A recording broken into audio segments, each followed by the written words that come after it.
I've done so much inner work. I've done so much work on myself. When will enough be enough? I've done so much work. Have you heard people say that? Have you said that? Have you often said that? I've done so much work on this issue. I've done so much work on my love life. I've done so much work on repairing the relationship with my mother. I've done so much work on trying to reconcile with my father. I've done so much work on that person that abused me, that hurt me. I'm not taking any of that away from you at all. You have done a lot of work. And the question is a lot of the inner work, not only is it enough, but is that all the work that needs to be done for that issue? You see, sometimes we confuse doing a lot of work with all of the work. We confuse with, I've done so much work, I've paid so much attention to this thing, whether it's 6 months, a year, 2 years, 10 years. But for your set of circumstances, for your soul's expression, for your soul signature playing out into the world, is that all the work that needs to be done in that area? Now, I can't answer that for you. You can, but here's a tip. If it's continuing to play out, if it's continuing to give you grief and pain and shame and fear, and you're interacting with this problem, with this issue, in a way that you have for years prior, then yes, you've done a lot of work. Maybe you're doing the wrong kind of work, or maybe you're doing the exact work that you need to and you are on track, but there's just more to do. You've done a lot of work, but there's more to do. There's a lot more to do, maybe, or a little more to do. You ever heard that story, 3 feet from gold? I'll bastardize it, I'm sure, but let me give you the short of it. There's a man who has a property and he's digging for gold. He's certain there's gold in his property. 25 years digging for gold, gives up 25 years later, sells the property for cents on the dollar to his neighbor. His neighbor says, well, I'll start digging. Digs, boom, 3 feet, hits gold. Maybe you're closer than what you think. Maybe you've done a lot of work, but don't be discouraged by doing a lot of work and still being in the same place, because you're probably not in the same place. You think you are, but you're not. Take an inventory of that. Acknowledge yourself for how far you've come. Acknowledge yourself for doing the work, because life's like a video game.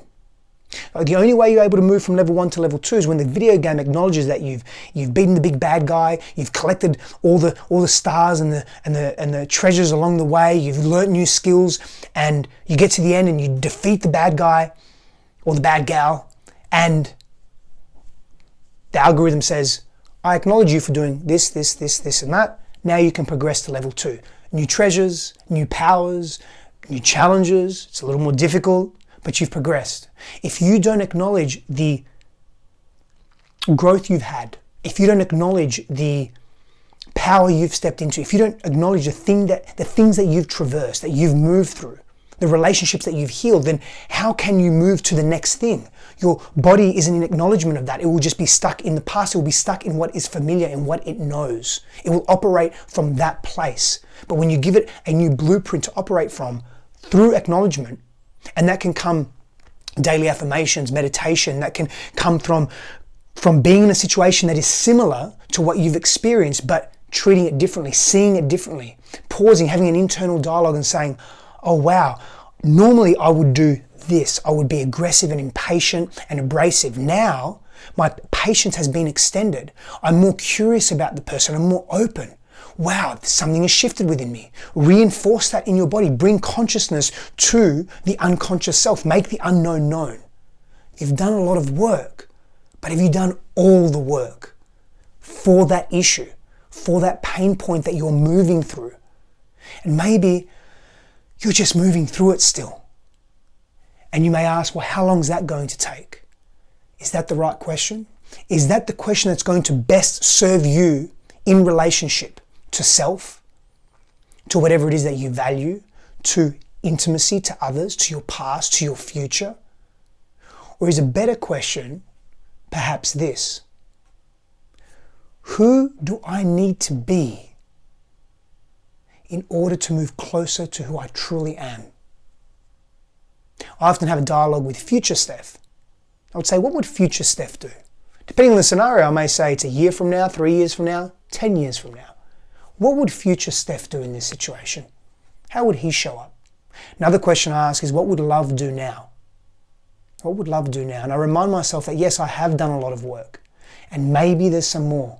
Because if it keeps playing out, there's obviously something for me to learn, or something that I'm not doing, or something or someone that I'm not being, or something that I could be doing differently. And instead of judging that, I want to apply compassion to that, to open the situation up, because judgment restricts and contracts, places us in fear, pulls us back, makes us behave harshly in the world, and disempowers us. Whereas we apply compassion to this part of our lives, we open it up. We become curious. By default, curiosity doesn't live when we're in fear. It's an open, expanded state of being. Now we're out of our own pain constantly, and we're in the curiosity of what's happening in our environment, what's happening in people's lives, in people's minds, what's happening in this interaction. And bless yourself in that interaction. Almost pull yourself out of it and see yourself objectively. You have that capacity. You truly do. Now, if this interests you and you want to continue to grow in this way, order my new book, Tuned In, Turned On. It's all about relationships. It's all about healing our past trauma. It's all about enhancing ourselves and enhancing our sacred union and sacred sexuality in relationship by understanding ourselves deeper, by knowing who we are, by being in deeper communion with the parts of us that we've been neglecting for so long. Pre-order the book. Link above or below, wherever it is. See you soon.